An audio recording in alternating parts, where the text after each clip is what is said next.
now Democratic strategist, founder and chief strategy officer of Authentic, Mike Nellis from Chicago, Nebraska Democratic Party chair, DNC vice chair Jane Kleeb. Nice to see both of you. And I'm going to challenge you both to do this entire segment without saying the word Donald Trump. That is the challenge. Yeah, you see? All right, Jane. You think about Nebraskans who you want to vote Democratic in the 2028 presidential election. Do you want them looking at Los Angeles and Chicago and saying, gee, if we elect President Pritzker or President Newsom, Omaha is going to look like that? Well, here's the bad news for you on this maybe narrative that you have. We had a Republican mayor that we just beat with John Ewing. Homelessness had raised over 1,000 percentage points under her term of leadership in Omaha. She's a Republican. We beat her, and that homelessness rate is going to come down. I certainly agree with you 100% that voters and Americans want to feel safe, whether they live in a big city or a small town. But that's not only the responsibility of Democratic elected officials. We have Republican elected officials who have struggles in their small towns and big cities as well.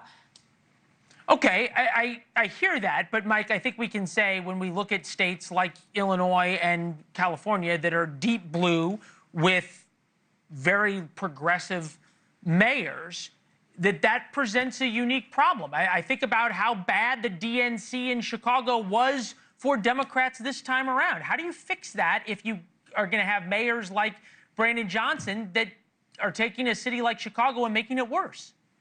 Well, I can tell you weren't at the DNC in Chicago because it was actually a fantastic time, and I think the city did pretty well for it. Okay, well, then I missed you there, but it was a pretty great time. But let's talk about what failure of leadership looks like. Jane is right that people want to feel safe. They want to have good economic opportunity. They want to have good paying jobs. Doesn't matter whether or not it's a blue state or a red state. America has real problems right now. I could sit here and create the same framing for how every time it gets too hot or it gets too cold in Texas, the electrical grid goes down. That is a failure of Republican leadership all across the state. Now, Brandon Johnson, who's my mayor here in Chicago, he's not a very good leader. I'm the first person to tell you that. I think he's done a very poor job. It's part of the reason our rating got dropped this week on credit score. But America's credit rating also just dropped. And I know I'm not allowed to say the reason it happened, but it's because of a certain person that you told me I can't talk about. So what we have is a problem in America where we don't have enough people who are showing up. But I guess, Mike, I hear you on Brandon Johnson, and I'm glad we agree on that because objectively, this great American city that you and I love is getting so much worse.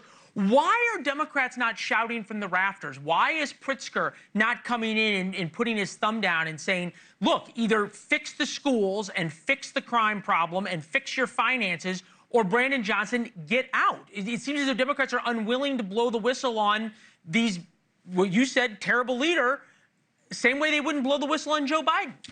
Well, that's not true. There are a lot of people in Chicago who are standing up to Johnson. There are a lot of Democrats Pritzker. in Chicago who are doing that too. And they're out there, and we're going to look, Brandon Johnson's going to be on the ballot in 2 years. He's going to have to face the voters for his record. I don't think it's going to go very well for him. He's got an 18% approval rating. That work continues. But what America lacks right now is quality leaders who are getting stuff done, building roads, building bridges, helping improve people's lives. That is a Democrat and a Republican problem.